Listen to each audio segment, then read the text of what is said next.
Perfecto. Yo Bueno, hace un mes que tengo un reclamo día por medio. ¿de internet? Sí, yo mando. Claro. Sí, no, te vamos a devolver la plata, no me interesa que me devuelvan la plata, me interesa que me des conexión. También, digo, la plata también. También, la plata también. Vendría bien, sí. Pero no es la idea. O sea, si dentro de un mes te devolvemos la plata y mientras no te conectes. ¿Vos qué servicio tenés? Yo Fivertel, Ahí va. No. de los 50 megas más dibujados del planeta. Lo que pasa es que además, o sea, te cobran lo que quieren y no invierten, Barato. no hay ningún tipo de inversión, esa es la locura. Una locura. Sí, tal Pero cual. bueno, si a mí desde que hice el reclamo suena el teléfono todos los días a las 8 de la mañana, con un mensajito que dice, somos de Movistar, queremos saber si se solucionó el problema, todos los días a las 8 de la mañana, sábado, domingo. Madre. Se están vengando. Qué Bueno, desgraciado. vamos a ver.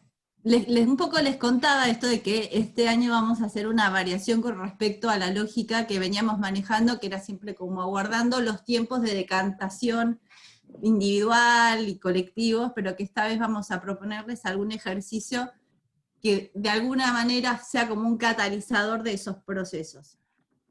Entonces, vamos a empezar. Ahora les vamos a compartir, les comparto pantalla, esperen que para no spoilear, voy a acomodar una cosilla antes, así no spoileamos nada. Me están volviendo loco. Paren que habíamos de hacer el teléfono. Estamos. Hola, muy aviso bien. que acabo de conseguir micrófono, así que escucho. Ah, genial. Bien. ¿Quién es? Es Joel, Joel, ¿no? Sí. Sí. Joel, genial. Perfecto, Joel. Genial. Vamos. Bueno, bien ahí. Miren esto. ¿Se acuerdan que en la última clase vimos esto de las fases o pasos en la investigación, ¿no? Que habíamos visto que nosotros estábamos paradas y parados entre la idea y tema y el esbozo del proyecto.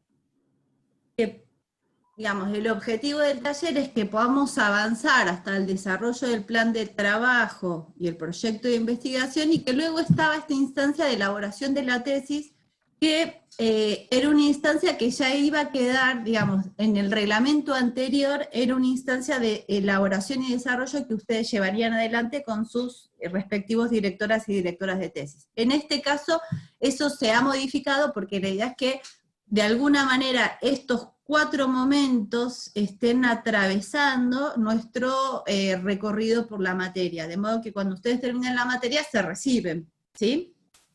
Entonces tenemos como un objetivo que en el tiempo se extendía y que se desarrollaba en 1 o 2 años, ahora lo vamos a desarrollar, intentar por lo menos entre 1 año y a lo mucho 1 año y medio, ¿sí? Ahora fíjense, una cuestión clave que atraviesa todo esto es la cuestión de la escritura.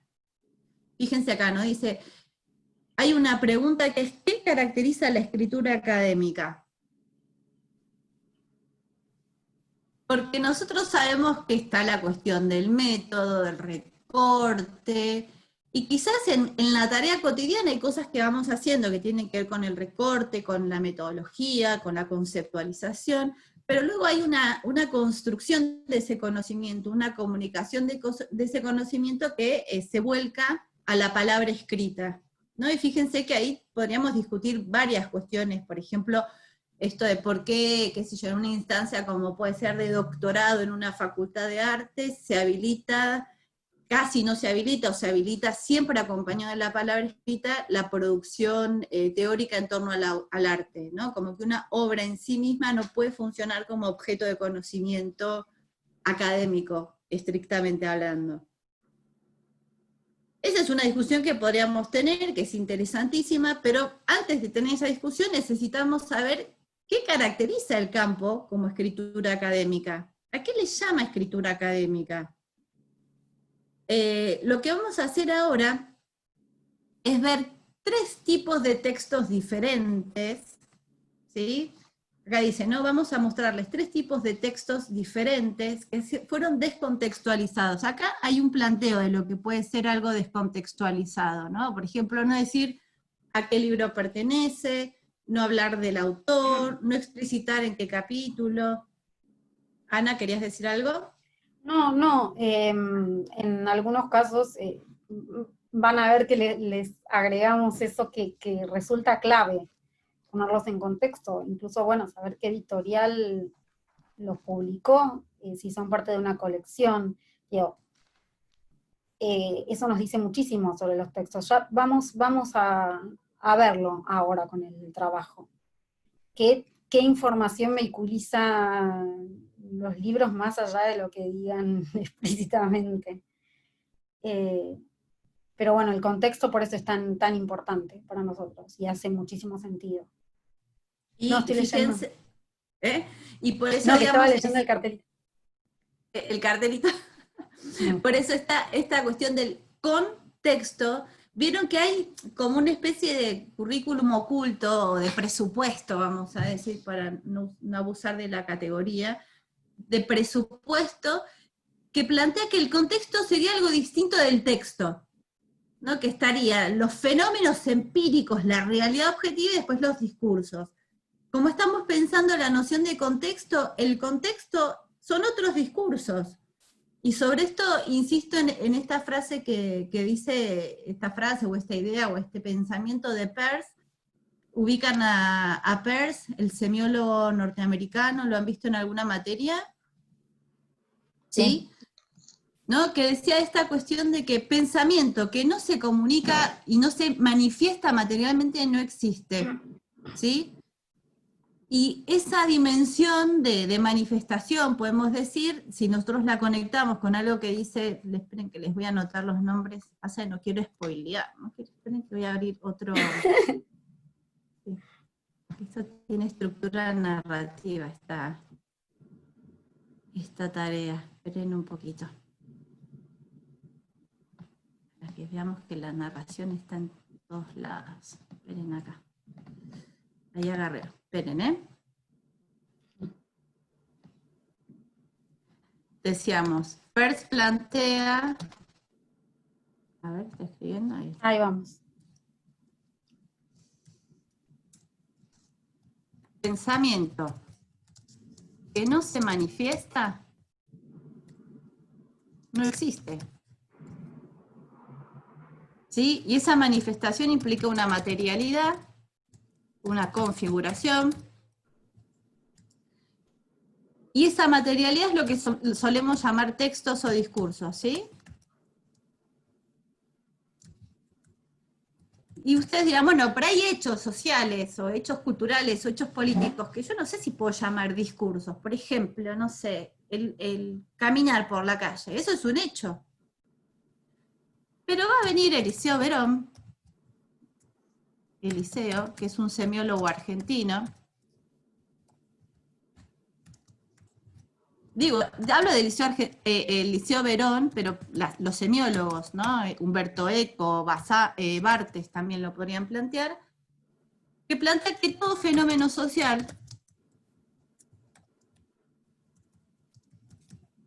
es, en al menos una de sus dimensiones, un fenómeno discursivo. Allá. ¿Qué quiere decir esto? Que todo fenómeno producido por la condición humana, podemos decir, puede ser analizado en términos de cómo hace sentido, de cómo se organiza y cómo ese sentido se relaciona, por ejemplo, con sus condiciones de producción o con sus condiciones de reconocimiento. En el campo del arte, esta diferencia, digamos, esta dimensión nos parece importante porque también en el campo del arte aparece esta idea de que habría algo que es lo analizable en términos de textualidad y lo que excedería la textualidad. Por ejemplo, cuando aparece la discusión sobre lo tecnológico, ¿no? Y aparece la idea de que habría una cosa tecnológica que es neutra y que no puede ser analizada en términos de sentido, Y hay otro enfoque que dice, no, pará, en realidad la esfera tecnológica también produce efectos discursivos y semánticos y estéticos. Por ejemplo, la fotografía analógica congelaba una imagen,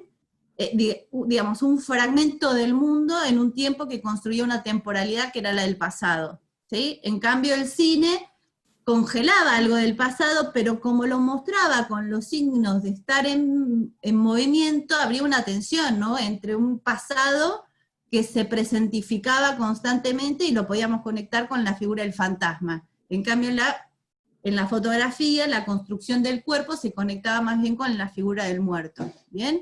Y de pronto tenemos esta aplicación es iPod, ¿no?, que hace esto de que cuando te muestra una foto, te muestra un pedacito antes del momento en que se congela.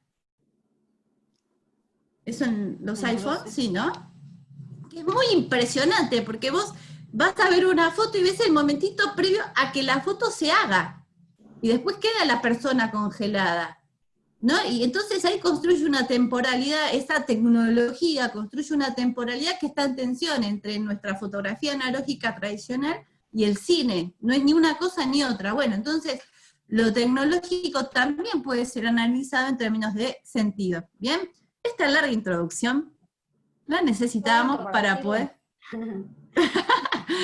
poder avanzar en esto de cómo una materialidad y unos modos de configuración pueden ser analizados en términos de sus modos de hacer sentido. Y vamos a ver entonces tres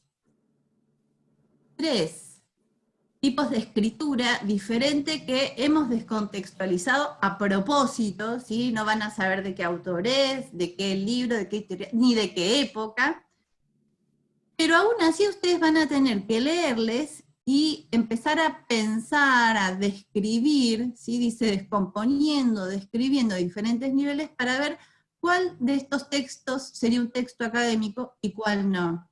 ¿Se animan al desafío? ¿Sí? Vamos a hacer así. Son fotos, no alcanzamos a tipear ni nada, pero el primer texto viene por acá.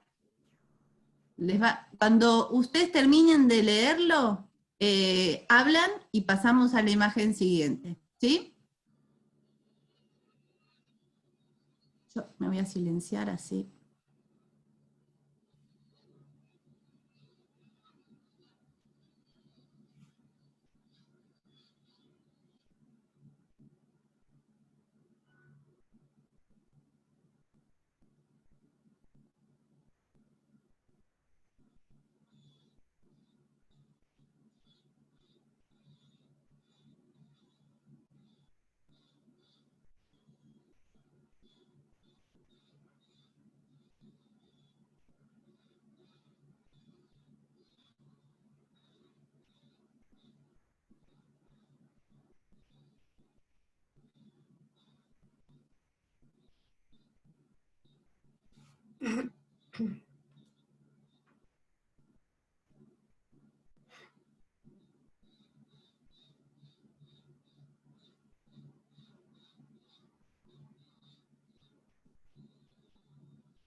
Mientras leen, vayan anotando qué aspectos les parece que se conectan con un rasgo de escritura académica y qué rasgos no, porque probablemente lo que ocurra es que encuentren algunas dualidades.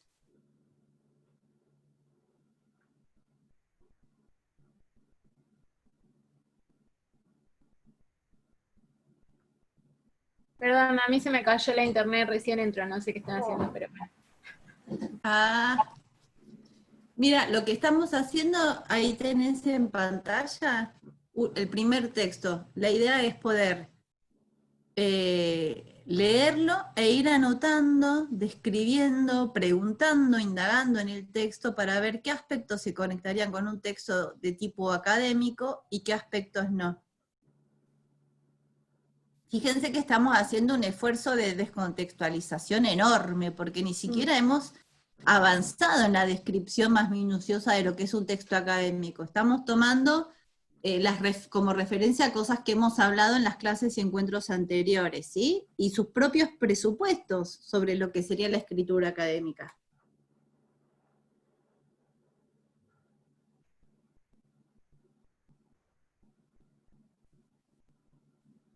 ¿Les parece bien que cada quien lea mentalmente o prefieren una lectura en voz alta? No, mentalmente está bien, creo. ¿Sí? ¿Les parece mejor? Perfecto. ¿Avanzaron en esa lectura? Sí. Dejó de compartir el texto. Sí. O a mí sola me pasó. No, a todos. No, yo tampoco lo veo. Ah, Ahí, ahí. A ver. Ahora empieza la función. Ah, y volvió. ok. Ahí.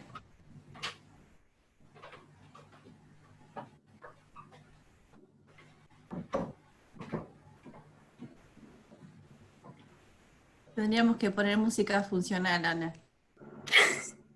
Esa de consultorio odontológico, Sí. que te hace doler la panza.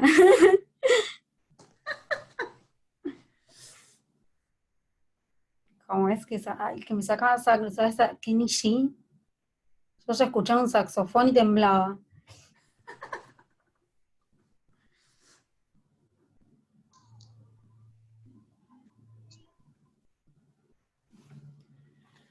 Ay.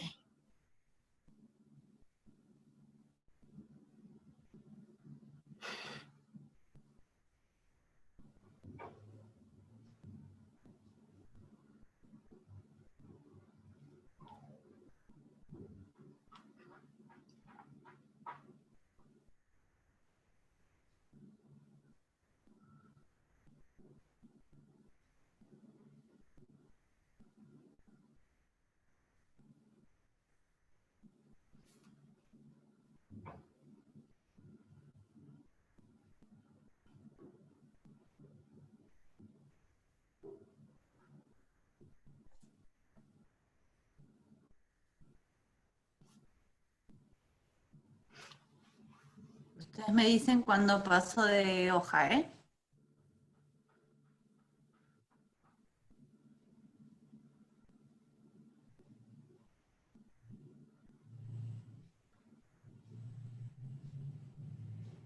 Yo ya estoy.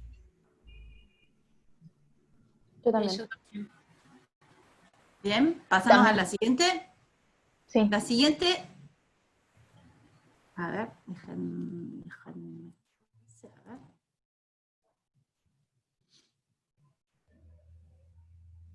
Vamos a poner 2 imágenes por texto. Esta corresponde al mismo autor y libro.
Me avisan cuando quieran que cambiemos, ¿eh?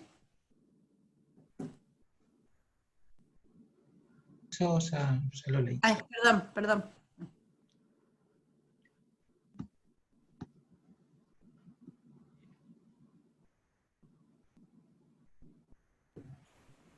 Yo también ya lo leí. No sé los Yo demás. también. También.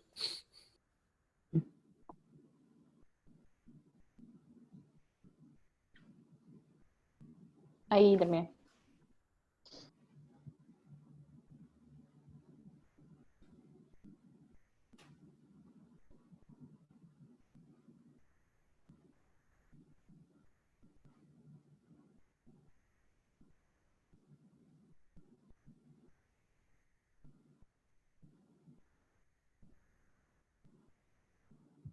Hornera, Sí, sí, ¿sí?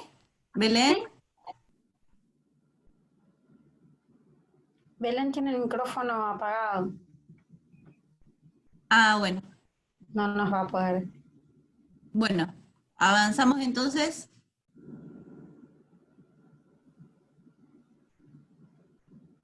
Avanzamos con el siguiente.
Yo ya estoy.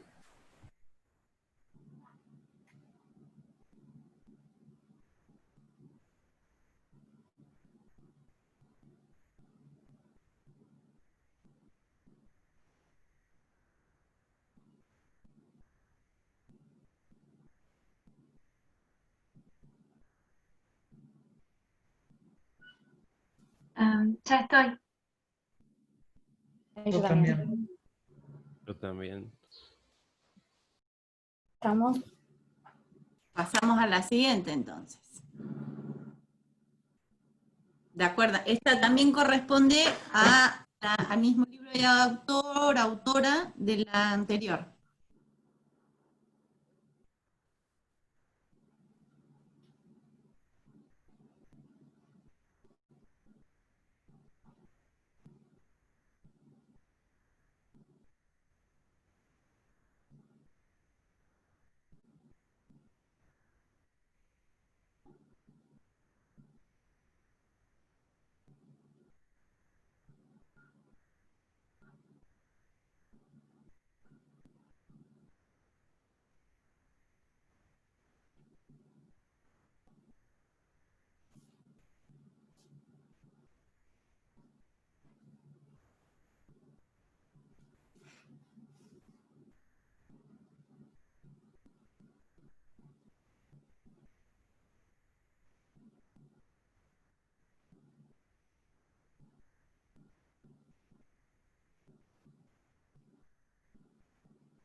Listo.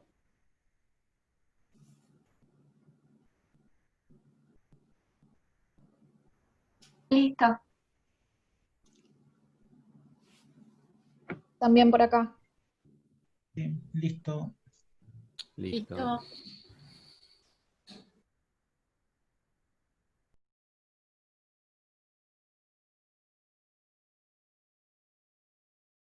Muy bien, pasamos a la tercera entonces.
Listo, Yo también listo. Listo. Sí, yo También, listo.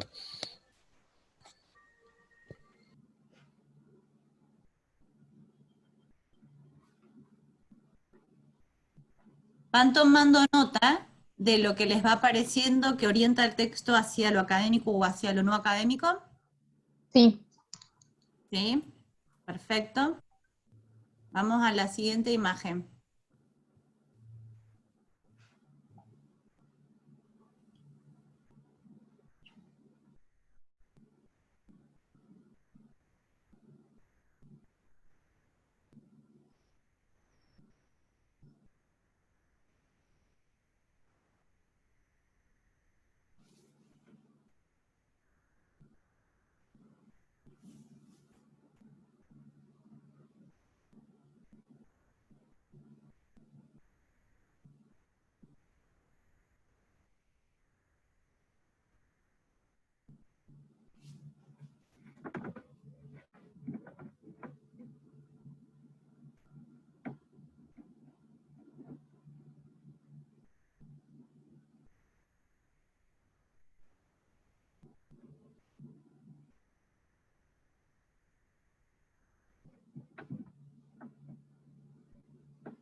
Listo por acá.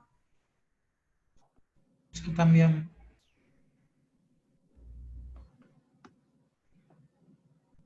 Listo. sí, listo. Listo.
¿Estamos?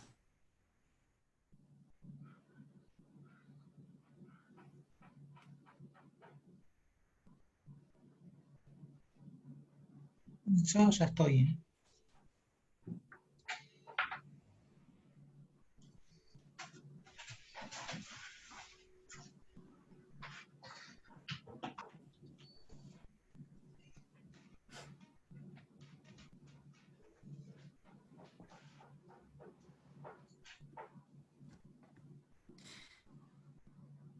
mientras aguardamos, les voy a pedir que piensen en algún texto que a ustedes les parezca plenamente académico y que de pronto tengan a mano en sus computadoras o celulares.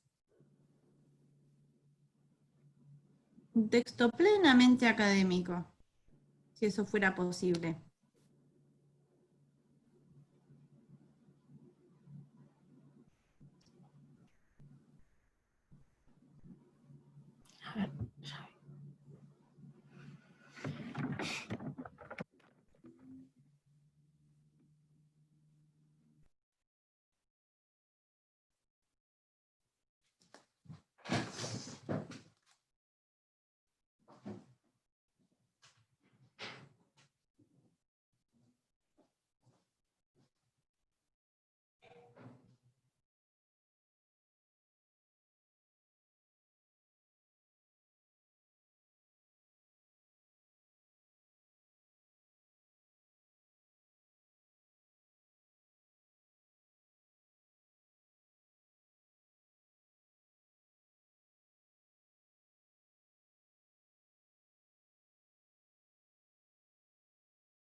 ¿Alcanzaron a leer? ¿Sí? Sí. A ver. Bueno. ¿Por cuál empezamos? ¿Empezamos en orden de aparición? Perdón, Rocío acá mandó al chat. Sí. Rocío llegó, que se perdió la primera clase, si después la podíamos subir, la primera parte de la clase, y si podemos subir Sí, las sí. otras. Después subimos todo. Vino Rocío, lo que pasa es que se... Genial, Rocío. Muy Hola. bien. Bien, vamos entonces. Comparto un poquito más esto. Veamos. Esperen que nos vemos.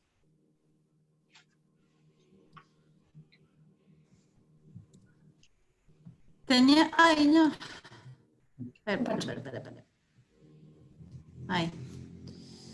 Así lo vamos usando de pizarra. Teníamos un primer texto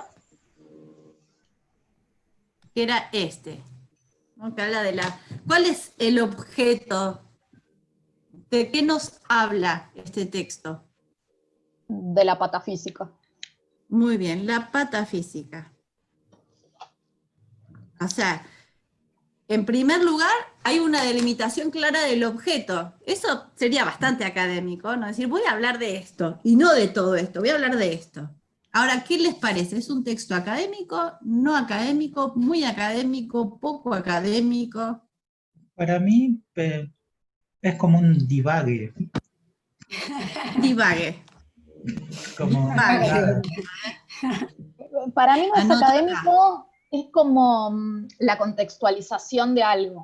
Como cuando planteas las reglas de un mundo fantástico para un relato y tenés que hacerle saber al espectador cómo funciona. Me generó eso. A ver, qué interesante. Vamos por un divague. Divague es así, ¿no? Con B corta. Divague. Tenemos, Belén, decías, una contextualización. Como si fuera la contextualización de un relato. Claro, eso es interesante porque lo que vos estás diciendo es como si se estuviera construyendo un universo, un mundo. Exactamente. Y comparado con cosas reales a las que uno se puede anclar.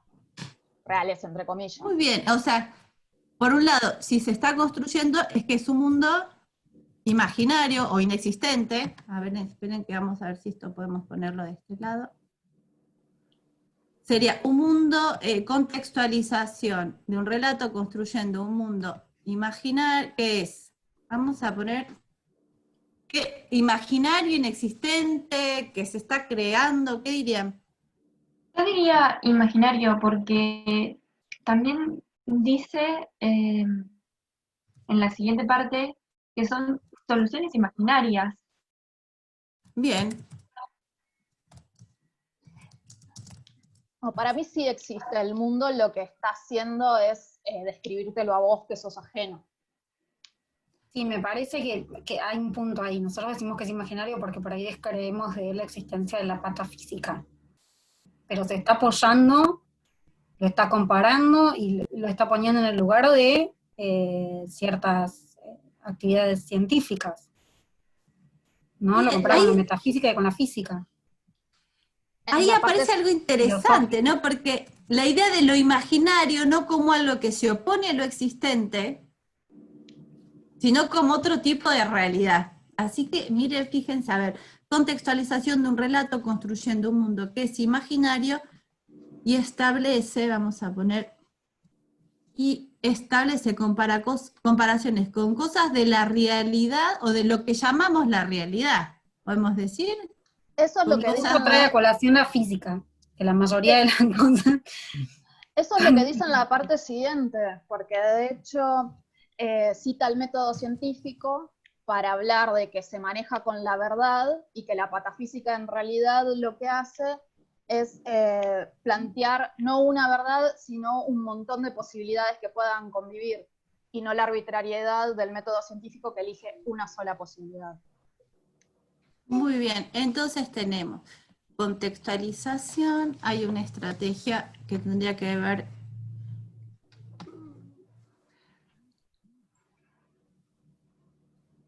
y establece, tengo una mocosita, y establece comparaciones con cosas de lo que llamamos la realidad vinculada con la ciencia. Entonces, vamos a hacer así, vamos a poner, o bien, o más que o bien podemos decir, lo imaginario en este contexto, digamos, contexto, no se opone a la verdad, no se opone a la verdad o a la realidad. En todo caso, existe para algunos. Existe para algunos. Para mí, ¿sí? También como hay algo en el orden de nombrar gente famosa entre comillas, como para legitimar lo que va a decir después, que nada, es como que si lo dices, que esto creo que ya lo hablamos, como que si lo dice la persona que escribió el texto, capaz que no tendría como cierta legitimidad o importancia que puede llegar a tener, no sé, nombrando a Aristóteles y a un montón de gente que tiene como un aval científico, académico o lo que fuera. Como que Cuando a vos partir de antes eso, decías, perdón, termina la idea. no, como que por ahí tiene como otro anclaje, digamos, en términos de construir como una verdad, entre comillas, o un algo a partir de algo que nada, que está como relacionado con otra gente que tiene como una importancia académica o científica como más grande de la que la puede decir esa persona sin no nombrar a nadie, digamos. Perfecto, aparece esta idea de la cita de autoridad. Cuando vos antes decías lo de divague, ¿a qué te referías? Emi, Y por favor. siento que es como si una persona se sentara a escribir y empezara a escribir, sin como que por ahí tiene como una idea de construir algo y te sentás y empezás a escribir porque lo que te sale en el momento, como sin pensar mucho. Como una, Como como sin una conversación estructurar. de borracho. No sé. Para mí Vamos, es las categorías de... la categoría de Dani es genial, es bien patafísico. No, para mí es como que utiliza todos los recursos como de la construcción de un discurso más formal, pero todo lo que dice es inaprensible. Entonces es como que pareciera que está hablando de algo que se puede medir o ver objetivamente y en realidad es una luz verde para lo que sea. En realidad es como que Sí, usa como los un palo. recursos, pero nunca podemos, en realidad la patafísica es lo que nosotros querramos que sea y nunca sabemos exactamente de qué estamos hablando. Estamos hablando de absolutamente todas las soluciones imaginarias posibles. Pero bueno, en términos discursivos, estamos detectando, por ejemplo, esto, que acude a citas de autoridad, Sí, en términos discursivos que sí. digo porque si estamos pensando si se trata de un discurso de tipo académico. Se acerca bastante. También podemos ver que determinados discursos pueden revestir una forma, después se caerán solos. Usa Pero hay los ciertos recursos que aparecen. usa los recursos del discurso académico, pero a su vez los contradice mientras los va usando, porque no tiene sentido. O sea, eso es para mí la sensación de divague, es como que no tiene sentido, o sea, hace sentido, pero si lo pensás un segundo, no. Porque A ver, vamos al texto, por ejemplo, en ¿dónde aparece esa idea de tensión entre divague y argumentación académica? Denos un ejemplo concreto, digamos. ponerlo un poquito más grande.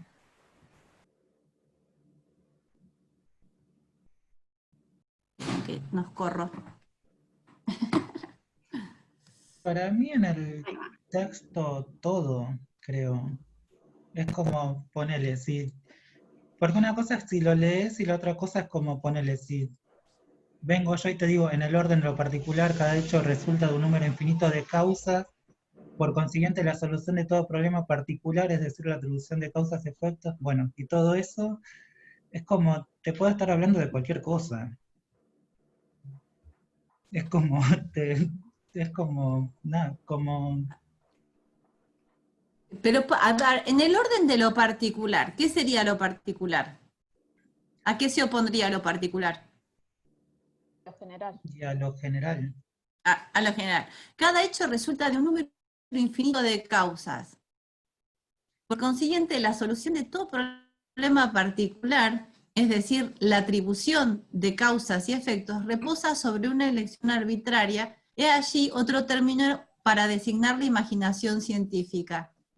Fíjense que acá ustedes están señalando un aspecto que tendría que ver con esta atención, porque por consiguiente, en realidad no está explicado por lo anterior, ¿no? Es decir, en términos de la escritura académica requeriría explicar por qué. ¿Qué es esto? ¿Qué es lo particular? ¿Se opone a qué? ¿Y por qué entonces cada hecho resulta de un número infinito de causas? Dame un ejemplo de eso. Eso le pediríamos si fuera un texto académico-científico. ¿Sí? Como le falta rigurosidad o algo. Bien. No sé. Es que en realidad, Dani, la materia, o sea, está hablando de lo que está más allá de la metafísica y de la física. O sea, nunca va a existir esa rigurosidad. Está hablando de cualquier cosa imaginaria al infinito, cuántico, no sé, como que no, de es eso que es lo que están hablando. que está muy bien porque más adelante empieza a dar ejemplos. Dice, ¿qué diferencia hay entre atribuir la gravitación a la curvatura del espacio o a la atracción electromagnética? Entonces dice, la comprensión de una u otra de esas interpretaciones requiere de un fuerte desarreglo de la imaginación científica. ¿Por qué un fuerte desarreglo? Estoy en reunión, bombona. ¿Cuándo vamos a terminar? Cuando Porque termine. está diciendo que era arbitraria la imaginación científica. Pero está diciendo, a un mismo fenómeno se le atribuyen explicaciones distintas, ¿no? Entonces dice, la ciencia está habituada a preferir la solución que conviene a los hechos, así se trate de la luz como de la caída de una manzana. Esto es muy interesante, ¿no? La patafísica da buena acogida a todas las teorías, o sea, puede decir que para un mismo hecho convienen y pueden funcionar distintas explicaciones. Trata cada una de ellas no como una generalidad, sino como una tentativa, a veces heroica, a veces patética, de endosar la etiqueta de verdad sobre una de esas interpretaciones. Los estudiantes de filosofía recuerdan, y acá está esto que decíamos, ¿no? Como de la cita de autoridad, al alemán Hans Fallinger y su filosofía del Als ob. Acá habría que ver si existe este alemán, qué significa esa palabra que toman en latín. ¿No? Este uso de palabras en latín también es otro recurso vinculado a la escritura académica. ¿Por qué?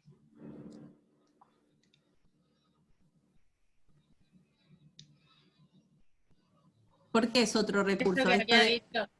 Eso que había dicho Dani, del recurso de acudir a la figura de autoridad o a la palabra etimológicamente desde el latín, entonces es como que uno le va buscando como más rigurosidad. Podemos decir, en ese caso, es a un vocabulario disciplinar, ¿no? Y a cierta tradición que tiene que ver con la academia y que hasta no hace mucho, creo que en el Nacional de Buenos Aires le siguen enseñando latín. Sí. Entonces, bueno, se legitima como discurso académico por ahí el utilizar términos. Hay disciplinas que lo siguen usando, de hecho, el derecho lo sigue utilizando. Pero tiene que ver con legitimar el discurso. Ahora, yo no sé, le estamos retirando la patafísica. A mí la patafísica es un tema que yo lo tomo con bastante respeto. Las cosas que dice parecen de sentido común y no es menor, digamos. Y por ahí lo que hace es sacudir ciertos axiomas que tenemos, como aceptar que si lo dice la ciencia es verdad.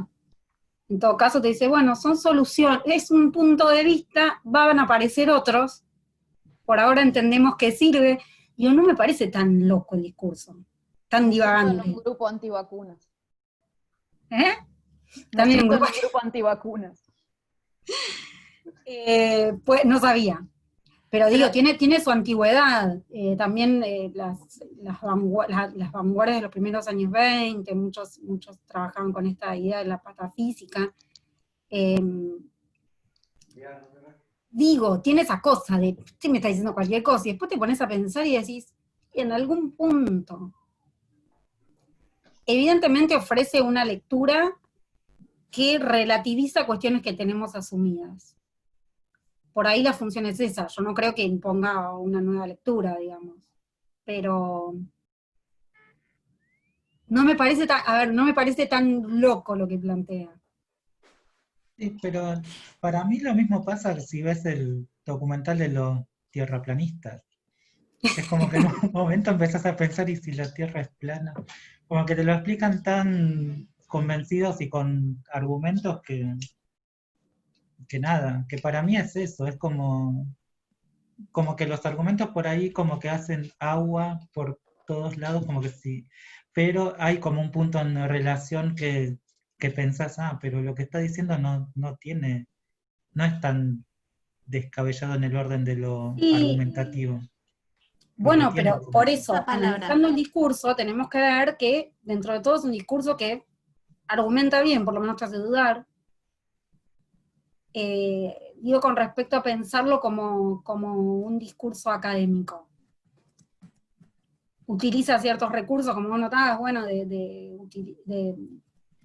utilizar palabras de la autoridad, de comparar con otras disciplinas. Y también busca ciertas, si queremos, hendiduras en ciertos discursos que están legitimados. ¿No? No deja de ser verdad esto de, bueno, cuando hablamos de generalidades, la verdad que homogeneizamos algo que es heterogéneo, de por sí. Ahora, si nos ponemos a analizar cada caso, vamos a encontrar cosas particulares que hacen que sean ¿hasta qué punto me sirven las categorías? Digo, ¿Hay algo en el chat?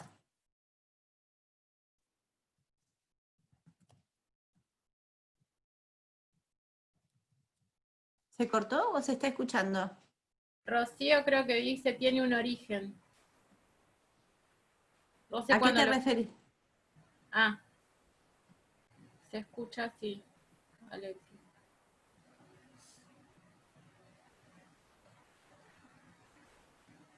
Ah, Rocío decía cuando te preguntan por el latín. Ella decía como que lo que se está diciendo tiene un origen en el latín. Claro, y un origen, un antecedente, ¿no? Una tradición que tiene que ver con el campo. ¿Esto que Ana se nos fue o está por ahí? Por ahí se cayó. Yo me caí. Sí, ¿no? Pero vuelve, Hablando de vuelve. patafísica, de realidades paralelas. Bueno, fíjense, acá es interesante, y eso, si estrictamente hablando, este ejemplo es un ejemplo bien problemático, porque en realidad hay aspectos que son textuales, que unos podríamos vincular con los aspectos internos, morfológicos, vamos a decir, pero también hay una cosa que tiene que ver con nuestra idea de lo que es la ciencia y es el conocimiento. Entonces, en términos estrictos uno podría pensar, Dani, que para hacer un divague es un divague demasiado ordenado, ¿no? Que por ahí esto que vos decías de deriva conversacional sería más desatado, más desanudado, ¿no? Acá fíjate que todo el texto va trabajando sobre una discusión que es que, digamos, apunta a poner en tensión una idea que es ¿qué pensamos por verdad? ¿Sí? ¿No? ¿Qué es lo que pensamos por verdad? Y lo que empieza a plantear esta propuesta es que la verdad es una construcción histórica, que al mismo tiempo, si querés desde la semiótica, algo que podrían contestar es, bueno, hay fenómenos del mundo que no son discursos, pero nuestra manera de aproximarnos a ellos es a través de los discursos, de las categorías. Por lo tanto, las categorías no son neutrales, ¿sí? Lo que están poniendo en tensión es esa idea de neutralidad, objetividad, uniformidad de los fenómenos en términos de las ciencias, ¿sí? O de cierta tradición científica. Luego también está el hecho de decir, bueno, la verdad es que la ley de la gravedad vos la podés describir como quieras, pero si te tirás de un edificio te caes y te reventás, y ese es un dato, es un hecho, ¿sí? Ahora, la razón por la que se ocurren las explicaciones, etcétera, es donde aparece todo el dispositivo de explicación y de argumentación, y cosas muy interesantes que pasan además en la ciencia, que es que de pronto científicos de, no sé, del siglo XVIII, XIX, pensaron cosas y pensaron ideas que no podían comprobar, ¿no? La idea del átomo, por ejemplo, cuando se formula, no tenían los mecanismos para corroborar que eso existía de esa manera, y más adelante aparecen los instrumentos, y uno va a decir, bueno, ¿pero qué fue primero? ¿Apareció el instrumento para dar cuenta de esa idea previa? ¿No? ¿Cuál es la relación entre la descripción de los fenómenos y la verdad? Lo que pone en tensión es esa idea. Pero me parece interesante entonces ubicar esto, que más que un discurso de deriva, es un discurso bastante ordenado, que lo que hace es ponerse muy en tensión con nuestra idea de lo que es la verdad, el conocimiento. Tal cual, Pero me no- parece que sentir que es un delirio o que es una primera reacción porque viene a conmover ciertos pilares sólidos sobre los que sostenemos nuestro mundo también, Sí, nuestra pero vida. yo lo asociaba más con idea de divague en la relación a un texto científico, académico, porque es eso, es como, trata como de argumentar sobre algo por fuera de lo que suponemos que es nada, como no sé, sobre la ciencia y esas cosas, digamos. Por eso nos Muy bien, parece. ahí hay un gesto que podemos, igual la palabra divague está genial y a los patafísicos les encantaría. Fíjate que hay algo que dicen en el primer lugar, que es esto, cuando dicen, la metafísica es un vocablo que tiene el poder de significar exactamente lo que quiera, lo que se le quiera hacer significar. De allí su innegable popularidad. Esa definición es maravillosa, ¿no? Aparte, Y- todo lo que dijimos de la patafísica se lo adjudican a la metafísica. Entonces, sí es linda. Maravilloso. Y que todo el tiempo, efectivamente, lo que vos estás señalando es que se da de bruces con qué cosa, por ejemplo, con algo que es muy, muy caro, vamos a decir, que atraviesa nuestra manera de construcción de conocimiento, es lo del principio del tercero excluido. ¿Sí? Que esto es, un ser es o no es, pero no puede ser y no ser. ¿Sí? ¿Estás muerto o estás vivo? No estás medio muerto. ¿Estás en el presente o estás en el...? No puedes estar en dos cosas al mismo tiempo. ¿Cómo, Ana? Algo que seas un zombie. Claro, o Drácula. Siempre ahí acude la imaginación no científica. Sí, a mí me resulta interesante por ahí, bueno, es verdad que hay que leerlo mucho y que de buenas a primeras nos parece un delirio, porque es verdad, viene a sacudir ciertas certezas sobre las que se asienta nuestro mundo. No es del todo loco, qué sé yo. En otro orden de cosas, Octavio Paz decía lo mismo con respecto a la poesía. No, bueno, es el único reino en donde los opuestos se reconcilian, digamos. Por ahí yo lo acepto de otra manera porque he leído mucho eso, pero también me ha llevado mi tiempo. Digo que es una reacción natural, de que si algo viene a sacudirte los cimientos, ponerte a resguardo. Y no deja de tener tono, también tiene un tono particular. No sé de qué año es ese texto, porque hay muchos textos científicos, por ejemplo, de principios del siglo XX, que tienen un tono particular que hoy en día diríamos que le falta en rigor científico. Tiene que ver con un tono celebratorio. Hay un texto que en su momento era académico, que era de San Agustín, si no me equivoco, preguntando de la existencia del alma. Y en ese momento era un texto que se consideraba académico, digamos. Esto es interesante, a ver, que en este contexto apareciera esta percepción es realmente natural, Dani. ¿Por qué? Porque justamente nosotros estamos en el taller de tesis, y si de pronto se plantea esto como objeto, por ejemplo, de una investigación académica, te van a decir que es un divague, y no te van a dar la beca, efectivamente. ¿Por qué no traíamos, de tramposas que somos, de chaquinotos?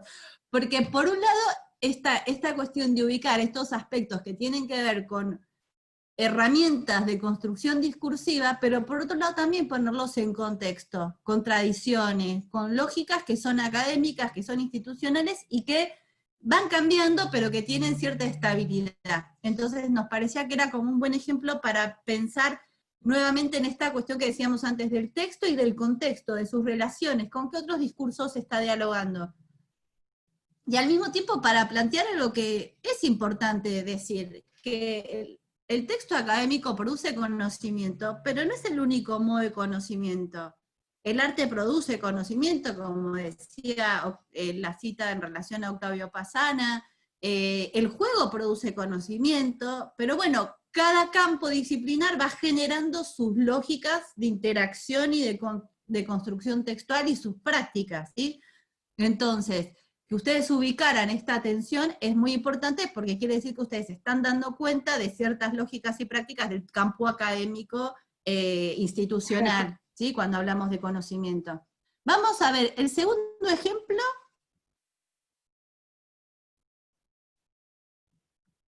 El segundo ejemplo viene acá. ¿Alguien lo ubicó? ¿Sabe de quién es este texto?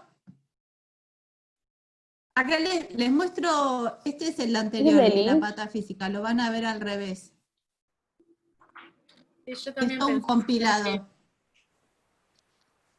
Dice, la patafísica es la ciencia de las soluciones imaginarias. Es un saber inventado por Alfred Harry a a fines del siglo XIX, ¿sí? Ahora, este que tenemos acá en pantalla, que habla de la música, ¿conocen al autor o a la autora? Sí, me parece. ¿Quién dijo? ¿Sofía? ¿Dijo Es Lynch? el de Lynch. Sí, a mí también me pareció que era de Lynch, pero no estaba segura. Sobre todo cuando fue la Lynch. parte del yogi, dije, me parece que sí. Sí. Bien. O sea que ya estamos haciendo un primer, a ver que lo busco, acá estamos, es el texto de Lynch, ¿sí? Este de Atrapa el pez dorado. Muy bien. Le pusimos una zona de contexto, autor y libro. Y cuéntenos, ¿es un texto académico? Es decir, no vamos a discutir si produce o no conocimiento. Vamos a decir, ¿es un texto académico? Yo creo que quizás como la forma más coloquial que tiene de estar escrito, o desde un lugar por ahí, no sé, subjetivo, porque él habla como de su experiencia, eso lo hace como ver menos académico. No sé. A ver, vamos a anotar esto. Esperen que vamos arriba. Acá, decimos.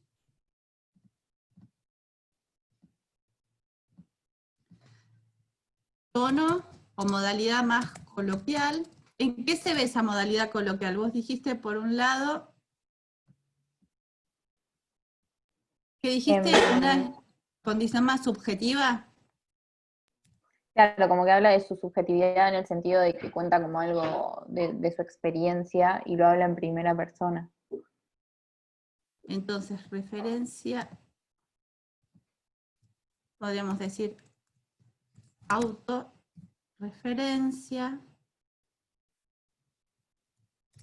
subjetividad. La subjetividad entonces decimos que se manifiesta por el uso de la primera persona, primera persona singular, ¿no? ¿Y qué más? ¿En qué otros aspectos se manifiesta esa subjetividad? También está contando algo que a él le pasó específicamente. Es como una anécdota. Anécdotas.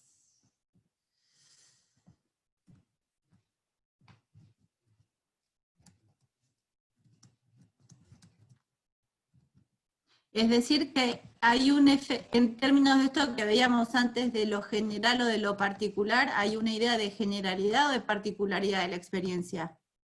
Más Más en particular. En este caso no busca validarse, por ejemplo, en otros autores, por lo menos en estos fragmentos, y ya su propia voz sirve de validación, digamos, su propio nombre sirve de validación y su propia experiencia.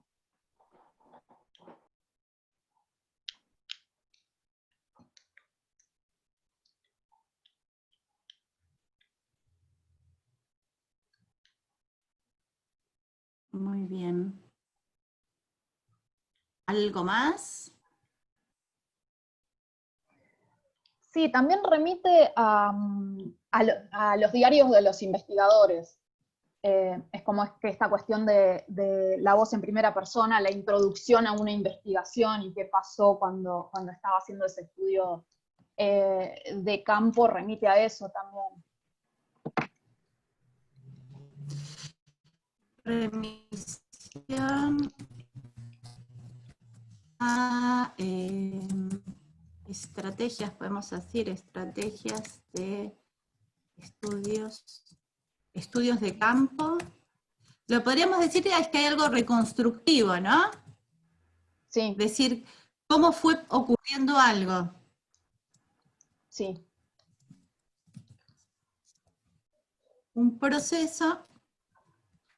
Vos algo que decías es que no buscaba validación.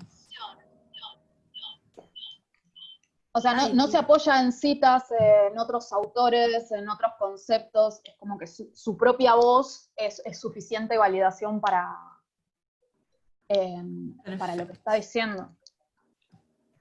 Y esto se conectaría con la idea de que decíamos antes, anécdotas a punto de la oportunidad, su propia voz sirve de validación. No hay una, no establece una definición que apunte a un saber contrastable ni generalizable. ¿No? Y eso era lo que a mí me parecía que hablaba más como de su gusto personal que de algo que se pudiera hablar como en términos de, bueno, de análisis. Sino de esto lo no que es le replicable. pasaba a él con la música, lo que le pasaba a él con una imagen, con el yogi, etcétera. Como más de la biografía y del gusto personal que de algo que uno, de un discurso que uno pueda hacer como con un poquito de... No necesariamente necesitas tener un montón de distancia, porque vos podés hablar desde tu experiencia, pero por lo menos hacer algo, dar un ejemplo, algo que pueda dar cuenta de lo que estás diciendo para explicárselo al otro, o algo así. Y no tiene la voluntad de universalizar nada de lo que él hace, ¿no?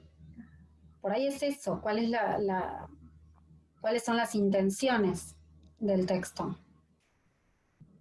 Porque como vos decías, bueno, contar una experiencia es válido, que nos sirve seguro, que podemos aprender de la experiencia de otros también, pero no está sistematizado.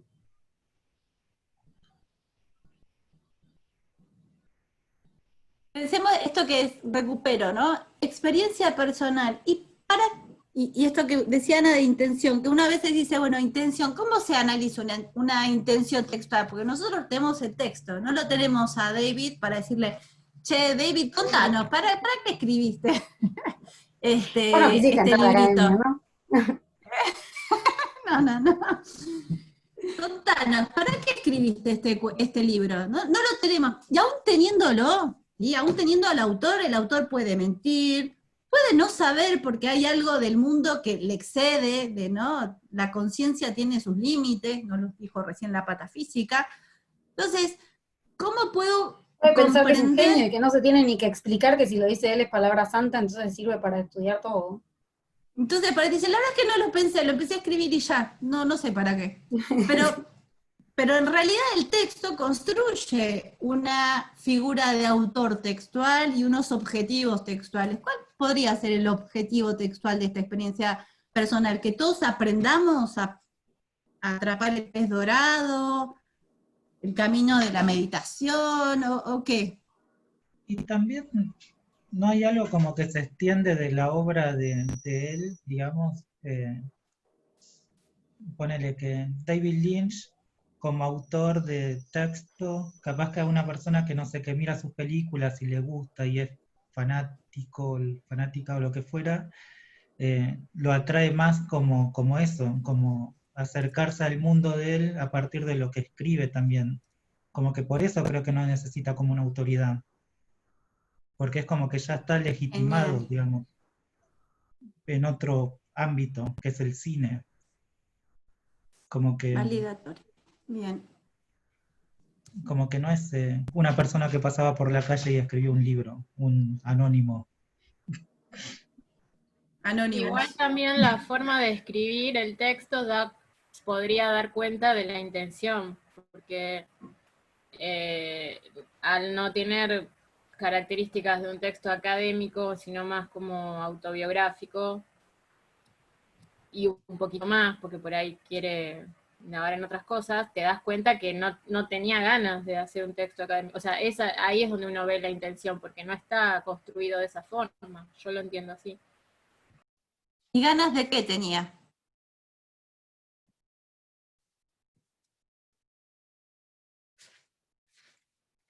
De hablar de él, como siempre. Fíjense que para eso, para poder entender cierta lógica general, están las introducciones. Entonces, en la introducción nos dice, las ideas son como peces. Si querés pescar pececitos, podés permanecer en aguas poco profundas. Pero si querés pescar un gran pez dorado, tenés que adentrarte en aguas más profundas. En las profundidades los peces son más poderosos y puros, son enormes y abstractos y muy bellos. Yo busco un tipo particular de pez para mí, ¿no? Esto que decíamos, es mi singularidad que no la voy a poner en discusión, es para mí. Si te gusta bien y si no, te jodes vos, digamos. Y no hay voy a ningún decir problema dónde estaban con- los yois que vi con caras varias para que no replique la experiencia. Ahí hay una cosa interesantísima. Hay peces para los negocios, peces para el deporte, hay peces para todo.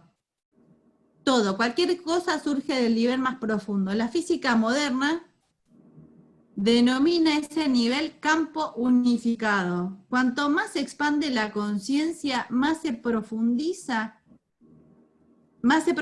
hacia dicha fuente y mayor es el pez que puede pescarse. Los 33 años que llevo practicando la meditación trascendental han sido clave para mi trabajo en el cine y la pintura y en todos los aspectos de la vida. Han sido un modo de zambullirme más a fondo en busca del gran pez. En este libro quiero compartir esas experiencias con vos. Sí, en realidad dice que contigo y habla en español neutro, pero a mí no me gusta. Esa es la traducción paca paca. Fíjense entonces que la introducción, vamos a ver la introducción en el libro de Patafísica. ¡Ay! Es una maravilla. Nos dice instrucciones de uso. No es introducción, dice instrucciones de uso. Fíjense que además es interesantísimo cómo tiene una estructura gráfica ya este libro, ¿no? Entonces dice, sean bienvenidos a este instructivo. Para el uso adecuado de este libro, por favor, lea atentamente las siguientes instrucciones. Si desea salteárselas o leerlas distraídamente, también puede hacerlo. Pero no resulta patafísicamente recomendable. ¿Bien? Esperen que les miro las caras mientras leo. Dice, materiales. ¿Sí? 1. El volumen que el lector tiene frente a sí consta de 5 libros sucesivos comprendidos en un solo soporte. A continuación, y tiene un sistema, lo podés recortar esto, tiene un dibujito para recortar. Hermoso. ¿No? A continuación de estos, y con el fin de aclarar terminología, procedencias, conceptos, autores y circunstancias, se encuentra al final un apéndice titulado Ejercicio de glosario y legajos personales. 3.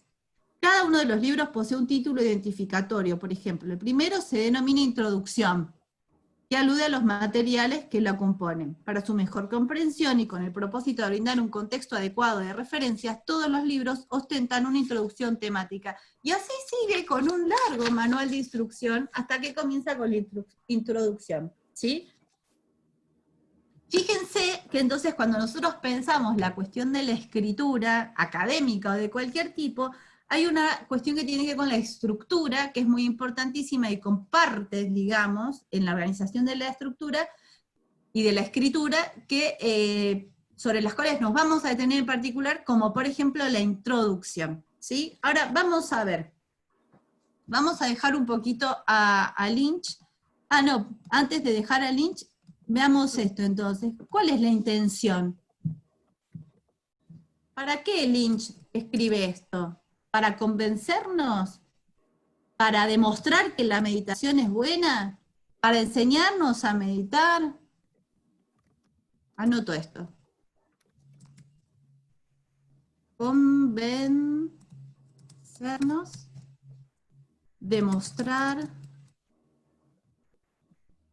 ¿Qué otra palabra podría ser? Yo creo que es como, no sé quién decía, que digamos, él no hace uso de otras personas para validarse, sino que ya su obra como que en cierto punto valida lo que él está diciendo. Entonces, como, Sí. siento que en cierto punto, no sé si es como mitad de convencernos y mitad de demostrar, pero diciendo, bueno, yo medité y pude hacer estas obras, o se me ocurrieron estas ideas. Si vos meditás, se te van a ocurrir cosas así. Bien, hay algo, fíjense qué interesante, porque en principio podríamos pensar que no tiene una lógica vinculada al concepto de verdad, pero en realidad sí está operando una lógica de verdad. Una verdad que no pretende ser universal, ni pretende ser para todos, ni para todas, pero que tendría como una promesa, que es la de que conociendo esa experiencia y quizás navegando en esas lógicas, podríamos capturar al gran pez, la totalidad, ¿no? El saber, la creatividad. Fíjense que incluso el libro se llama Meditación, Conciencia y Creatividad, ¿no? Meditación, conciencia y creatividad. Entonces, esto que ustedes dicen es muy importante. Hay una figura de autor legitimada que en sí misma ya funciona como contexto y que valida el desarrollo, ¿no? Y que de pronto es la que hace que nos compremos el libro. Porque si fuera Pitufito que dice En busca del gran pez, diríamos, ay, qué pavada. No, pero es David Lynch. ¿Cómo hace este tipo para pensar esos universos? Vamos a leerle, ¿no? Entonces, hay una validación que tiene que ver con su obra, es decir, que dialoga con esos textos fílmicos, y hay un juego, ¿no? Entre, diría que es convencernos. Raro, a ver, o sea, me hace acordar mucho a esos programas de televentas, que te ponen el nombre y el apellido de alguien como, y después me acordaba del pan de yo, Carlos Sacán, lo recomiendo, porque es como, bueno, medita o tal cosa, yo, David Lynch, gracias a 30 años de meditación, hice lo que hice, digamos, está apoyado en su propia obra o en su propia historia, a la que también, con lo que también pone una distancia con el espectador. Primero, con el lector, digamos. Primero porque esto no nos da la posibilidad de cotejar aquello que dice, porque te habla de los yogis que visitó, pero no te dice el monasterio, digamos. Si vos querés, mi experiencia, mirá que bueno, te pone un faro, podés alcanzar el pez dorado, no te digo cómo llegué hasta ahí, que es algo que sí tiene el texto científico. Entonces te permite hacer un recorrido igual y cotejar esas verdades. Y te dice, bueno, yo esto lo sé porque hace 30 años que lo hago, o sea, si vos empezás ahora, no tenés la experiencia que yo tengo, entonces igual es no un lugar llegamos, raro. empezamos ahora, no llegamos. No llegamos, David. Digo, es un lugar raro este medio de querer o reventar, que funciona medio como secta, pero se apoya también en una obra, en una trascendencia que es tangible y que a muchos nos gusta su cine. Y por otra parte, aparece también esta idea de, bueno, pará, yo te estoy contando mi experiencia, nada más que eso. No, en ese punto no es como el programa de Televenta que te dice, bueno, a partir de ahora tomás este té y vas a ser más inteligente. No te está diciendo eso. Y que el programa Televenta te dice, funciona en el 99,9% de los casos. Claro, Resulta que bueno, eso es el 0,01 que no. David te dice, tenés el 99,99 posibilidad de atrapar tu pez dorado. Ahora, si no sabes cuál es tu pez dorado, o sea que es interesantísimo porque sí hay una idea de verdad. También hay una idea de verdad. Y verdad trascendente, verdad que no tiene... Es interesante además que también recurra de conciencia. También habla de una conciencia, da por sentado un mundo también, tipo, estaba pensando en la patafísica, da por sentado un mundo y a partir de ahí su experiencia avalando eso y bueno. Y es muy interesante cómo construye esa idea, porque todos sabemos, te dice, que navegar en aguas profundas, que si querés atrapar peces vas a la orilla, pero navegando en aguas profundas vas a... ¿Cómo nos involucra como lectores, no? Yo no sé si pensé eso, es más, no sé ni dónde nadan los dorados, o sea, me podés decir que sí, todos sabemos que navegando en aguas profundas pescás un dorado. Pero, ¿cómo nos incorpora también a su lógica? Digo, lo veíamos como un delirio en los patafísicos, pero por ahí en otro tipo de discursos es más difícil de verlo también. Siento Tiene que que ver es con como una estrategia, lógica ¿no? del sentido común. El ¿Cómo? sentido común es... Sí, está bueno esto que como señala una Ana. lógica del sentido común. Muy bien, porque todos sabemos, ¿no? Anda a decirle, no, yo no sé. A ver. Me parece que el dorado nada en aguas. Es que igual si no lo conseguiste es porque no fuiste lo suficientemente profundo. Así que Claro. Y le Por decís, eso "Che, es pero como David, pero yo incontrastable". pesqué un dorado en un pantano, así.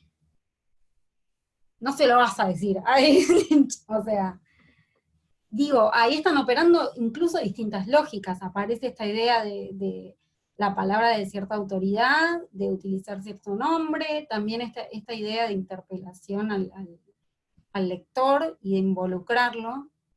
Esto no, es También- una interpelación, es una, y vos decías involucrar, es como un lector cómplice.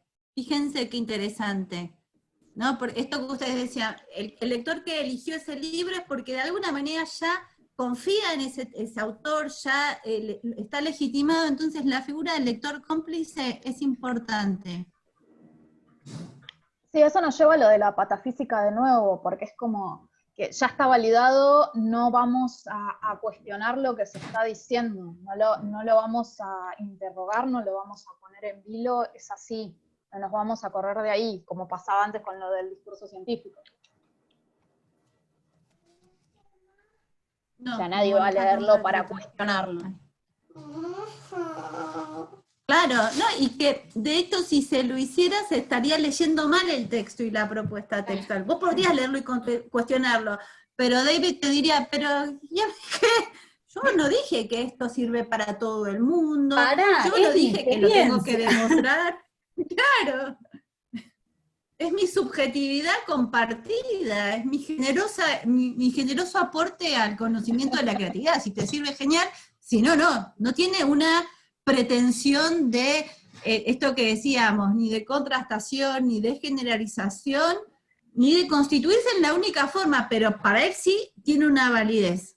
Y sí se conecta con una idea de verdad. ¿Bien? ¿Vamos al tercero? ¿Lo conocen al autor o autora? Yo no estoy seguro. Se parece a Humberto Eco, Se parece a Humberto Eco, pero no es.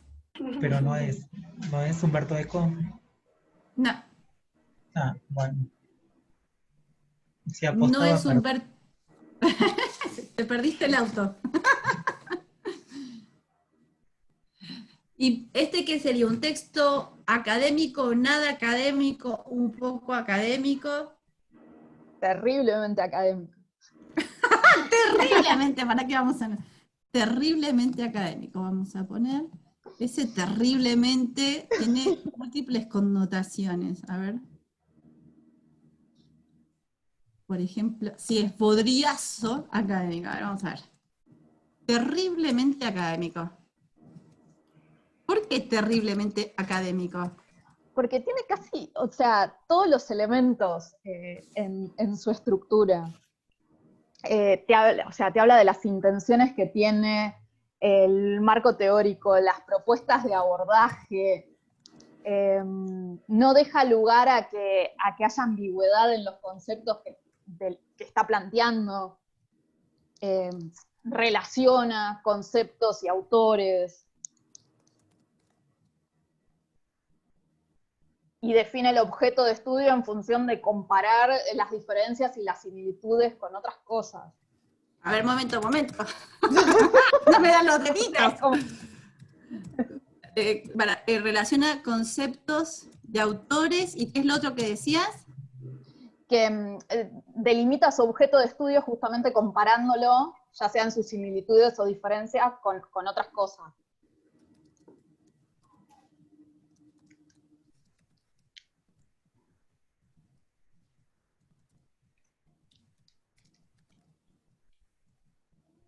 Bien, ¿algo más?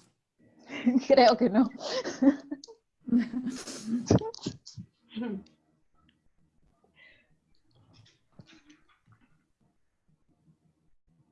A ver, voy a decir algo mucho más obvio. Los párrafos, los títulos, también el tipo de palabras, de lenguaje académico. a ver, veamos. La organización, no es obvio eso, mira.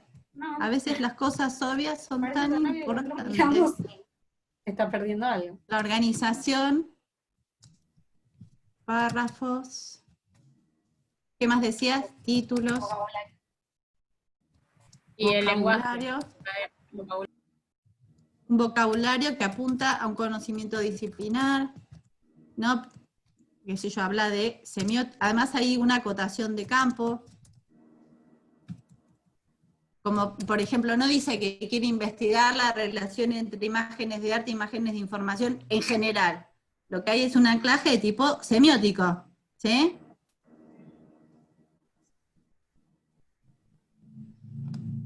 A campo disciplinar. Bien, problemas, organización, párrafos, título. Todo esto voy a tomar algo de lo que decía. También cita, ¿Cómo? que citaba, o sea, no solamente mencionaba al autor, sino que hacía la cita como para ir buscándola después.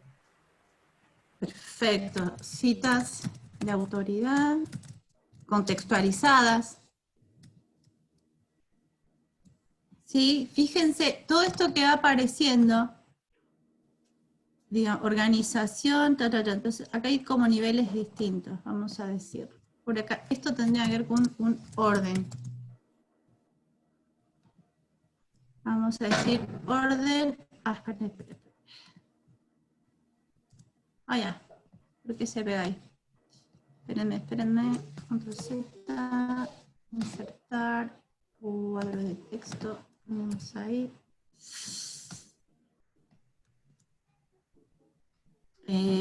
Orden. Vamos a decir, esto lo podemos conectar con la idea de recorte. Y de, ¿qué más podríamos decir que se conecta con esto, con el vocabulario?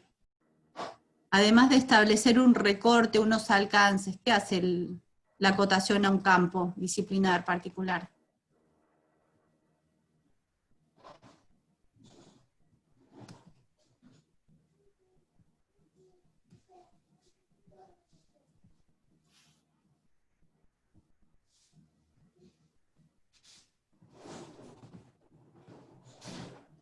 Voy a tomar esto. Delimita objeto de estudio, enfoques, problemas. Esta palabra es muy importante. Esta idea la vamos a tomar acá. Hay todo un dispositivo de lo que llamaríamos desambiguación. Ustedes saben que en realidad, vieron que los modelos de comunicación más tradicionales, que sé yo, el de Shannon and Weaver, de comunicación, emisor, mensaje, receptor, piensan al ruido o a la falta de entendimiento como una anomalía, ¿no? Como algo que no debe pasar ni se entiende muy bien por qué pasa, porque se está pensando en la función referencial como la prioritaria de la comunicación. Pero lo que se empieza a conceptualizar, por ejemplo, como lo veíamos con Jacobson, a partir del trabajo de los formalistas, de la pata que tiene que ver con el mundo del arte, y también con autores de la filosofía, y después, por supuesto, el psicoanálisis, es que en realidad la posibilidad de decir una cosa y que la otra persona entienda lo que yo dije es casi un milagro, ¿no? Uno puede decir que la comunicación es un milagro.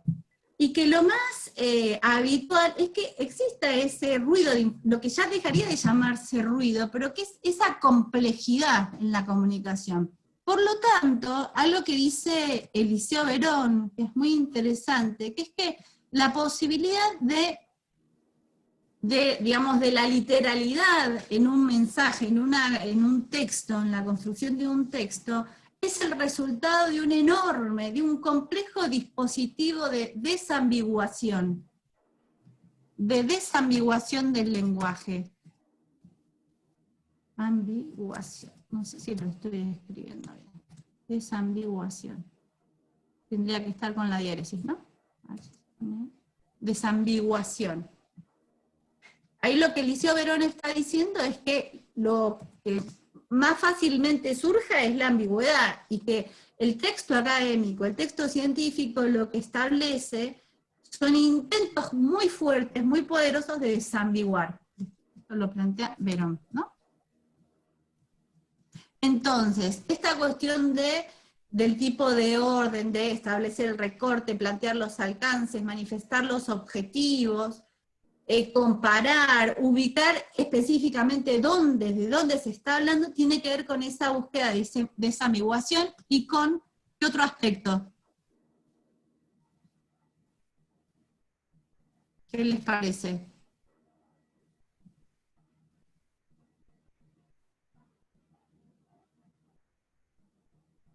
¿O qué otros aspectos? No estoy pensando en nada en particular, ¿eh? No es que tengo yo una respuesta. ¿Les parece que se conecta con otros sentidos vinculados a la escritura académica? Y a mí se me ocurre acotar la investigación, o sea, yo agarro un texto y sé que está hablando de algo que está relacionado con el campo que yo estoy buscando y no de otra cosa.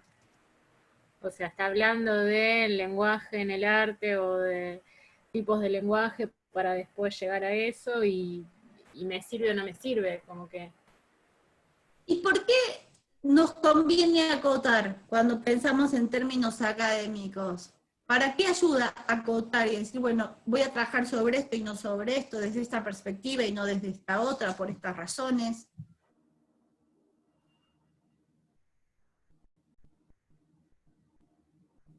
Básicamente porque también Podemos establece decir que se conecta.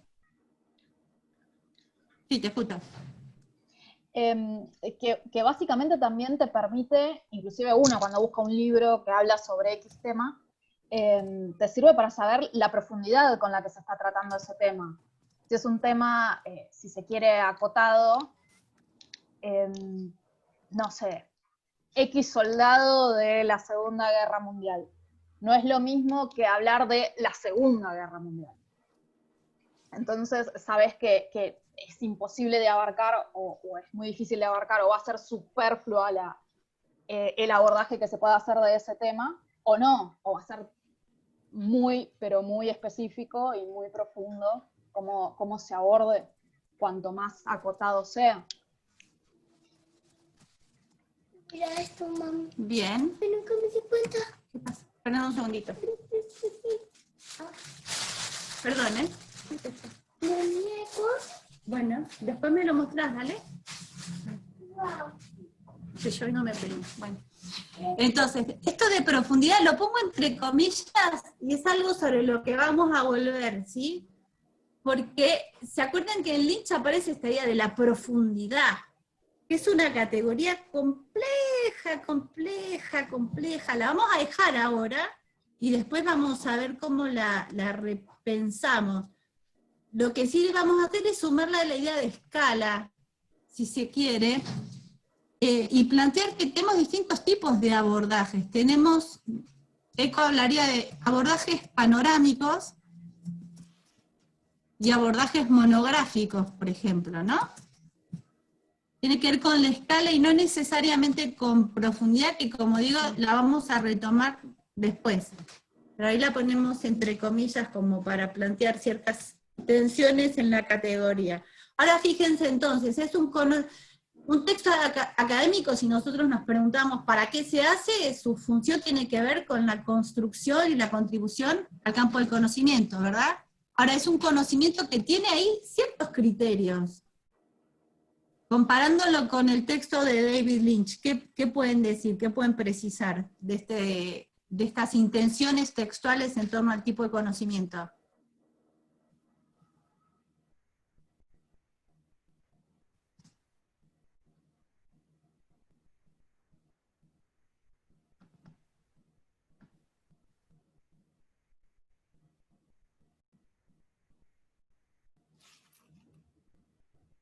Are you there?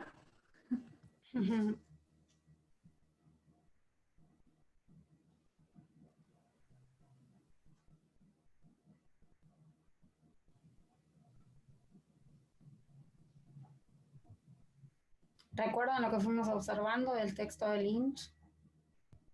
Y hay una pretensión de construir un conocimiento puesto en relación con otros, como veníamos diciendo, y como algo de lo que podamos hablar, o con lo que podamos disentir, o por qué, explicar por qué no estamos de acuerdo, con esto, con lo otro, porque te cita a otros autores, te cita a Lewis Strauss, te cita Lioitat, creo que estaba, no me acuerdo cómo se pronuncia, pero bueno, vos podés entender de lo que te está hablando. Es como medible. Entonces, eso también es lo que lo vuelve para mí académico, porque está hecho para generar o construir conocimiento. Bien. Podríamos hablar esto de lo universal o lo particular o la generalidad, eso en este momento lo vamos a dejar en remojo, pero sí está bueno estas dos cosas que vos planteás. Es un tipo de texto que habilita la contrastación y la discusión, habilita decir, no, pero estás leyendo mal a tal autor, o no, pero ¿por qué planteás tal límite o tal característica para la imagen de información y no para la imagen del arte? ¿No? Entonces, por un lado habilita la contrastación y por otro lado no habla desde el ombligo del autor, o sea, desde sus propias categorías o de su propia percepción del mundo, o si está, digamos, también está en relación a una tradición académica que le excede, ¿sí? Aparecen categorías, nociones, autores que son necesarios, no solo porque son voces legitimadas, sino porque además establecen estos lugares a partir de los cuales hay consensos. ¿Consensos? ¿Está bien escrito? Perdón, ¿Consensos? Rocío acá acotó en el chat y se Sí. muestra un recorrido a diferencia de Lynch. Datos precisos para corroborar. Es Venimos recorrido, diciendo.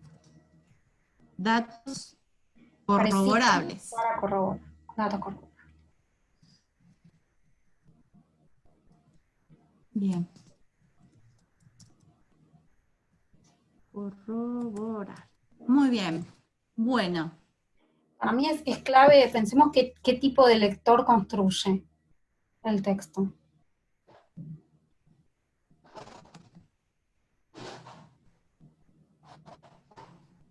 Les pregunto, no se lo voy a... Ay.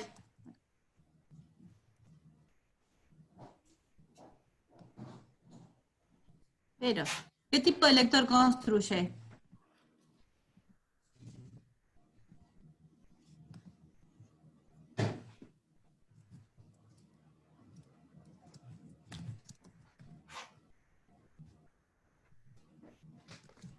Vamos a hacer una cosa, porque ya estamos en las dos, claro, en las 2 horas y media. Les vamos a proponer lo siguiente, que se conecta con el próximo trabajo práctico, ¿sí? Esto lo vamos a subir con las imágenes de los textos, y en los 3 casos van a tener que pensar cómo caracterizan a la imagen del autor textual y a la imagen del lector textual, ¿sí? Esto de qué tipo de lector construye. Siempre poniendo en juego esta idea de la escritura académica. Esperen que salimos de acá. Y lo que vamos a hacer es colgar 2 introducciones. Una introducción es este libro de Coquelin, sobre las teorías del arte, y otra introducción de un texto de Jean-Marie Schaeffer. Lo que ustedes van a hacer es leer esas introducciones con el objetivo, es un objetivo eminentemente como analítico, poder ubicar los distintos elementos que vinculamos a la escritura académica y que ya aparecen manifestados y organizados en esas introducciones, ¿sí? Entonces, por el momento, van a dejar en remojo sus propios temas. Esto, en todo caso, lo que vamos a hacer es, cuando nos encontremos dentro de 15 días, ustedes igual, obviamente, sigan avanzando en las búsquedas bibliográficas, en las búsquedas de corpus, de ejemplos sobre los que van a trabajar, de casos. Cuando nos encontremos dentro de 15 días, ya les vamos a proponer una línea de trabajo específico sobre la cual van a tener que escribir, investigar, en relación a los temas que a ustedes les interesan. Es ahí donde decíamos que vamos a apretar el forward, el aceleramiento, se me trabó el inglés. Flash forward, no, pero no es un flash forward. No, el reverso, hace el FF. Fast forward. Fast forward. Fast forward, ahí estamos. Bien, entonces, estos 15 días van a ser como para poder decantar algunos aspectos que tienen que ver con la escritura académica. Perdón, una acotación, pero qué analógicas que somos. Ay, sí, se nos Apreté cae el el botón, DNI chicos, de una nos miran manera al dedo, se espantosa. llama Walkman. El horror. Perdón, es un anacronismo. Sí, así somos. Y la guía se las estamos enviando entre hoy y mañana, ¿sí? Subimos este PowerPoint, subimos la clase. Entonces, el trabajo que ustedes tienen que hacer es de análisis de estas dos introducciones, ver cómo están organizadas, qué estrategias, qué recursos, qué imagen de lector construyen, ¿sí? En particular en estas introducciones. Y para cerrar esta clase de hoy, ver en estos 3 textos que les dimos. Así ustedes van ejercitando y van viendo cómo hay unas estrategias que yo vuelco a la escritura y que justamente van a ofrecer distintas lógicas de construcción de conocimiento. ¿Bien? Y dentro de 15 días, ahí sí ya les vamos a plantear un problema particular, vamos a hacer un zoom in a sus grandes temas de investigación y de interés, para que ustedes trabajen, escriban y desarrollen una monografía. ¿Bien? Perfecto. Ana, no me retes porque para que los estoy angustiando, les estoy diciendo que... No me retes, Ana, No, no me está retes. bien, estás autocontenida. Ahí estoy bien, vengo bien. Vengo Sí. bien. Sí.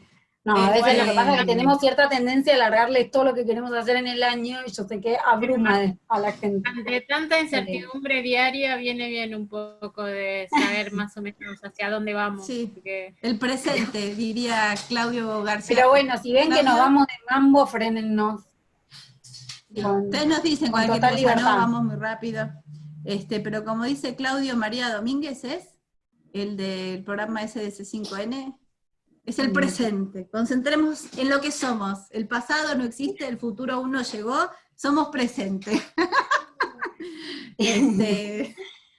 Lo que me pasa con la Pero yo cuarentena. tengo que armar un programa, Claudio.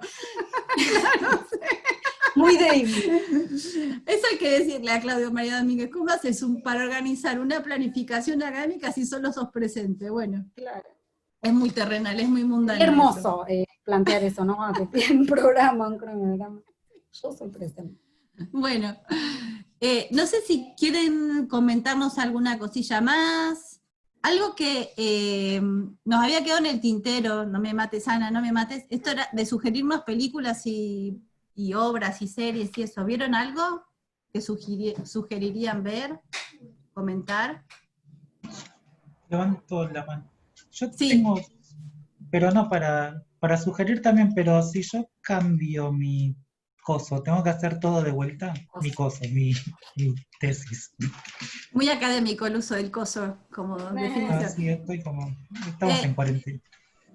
En realidad, como tu cambio sería a ese objeto sobre el que vos ya tenés un recorrido hecho por lo que habías hecho el año pasado, este vínculo entre nuevas tecnologías y educación, y audiovisualidad, y narrativas transmedia, es lo que está haciendo Dani, de alguna manera sí vas a tener que volver a hacer cosas, pero hay cosas que ya tenés hechas, ¿sí? Sí, La porque yo me cosicitud acuerdo- en el texto académico estamos, ¿viste? Cosas que ya hiciste, cosas que vas a tener que hacer, de coso. Sí, porque lo que había vuelto era, viste, sobre el proyecto de adscripción, el que había escrito, como que Sí, me doy cuenta de que si le cambio un par de cosas, porque sería como ir por el mismo camino, ¿o no? sí, tiene que ver con y esas puedo- estrategias. Está sí, muy bien. sí, y puedo tomar más, como eso y mejorarlo, digamos, porque como efectivamente, surgieron nuevas cosas desde que lo escribí. perfecto. Entonces, directamente trabajás sobre ese proyecto de adscripción en relación a esto que estás pudiendo ver y pensar ahora. ¿Bien? Dale, sí, listo. Bien. Igual, dentro de 15 días Lo te que vamos... me quedé tildada con el Festival de la Ensenada. Así Sí. que de qué se trata. Pero igual, dentro de 15 días te vamos a plantear un problemita chiquitito, porque si uno dice TICs y nuevas tecnologías, narrativas transmedia, es como... es la enormitud, ¿sí? Así que sí. ¿Y sugerencia de película a alguien? ¿O de serie? Yo vi una película, la tengo acá, no sé cómo se pronuncia, es Each Ward's a House a Bird, se llama. Como estaba en casa, pero de Ángela Neglect. Estaba en casa, pero... ¿Eso dónde está? ¿Está disponible en alguna plataforma? ¿Será que? No, yo me la descargué por torrent.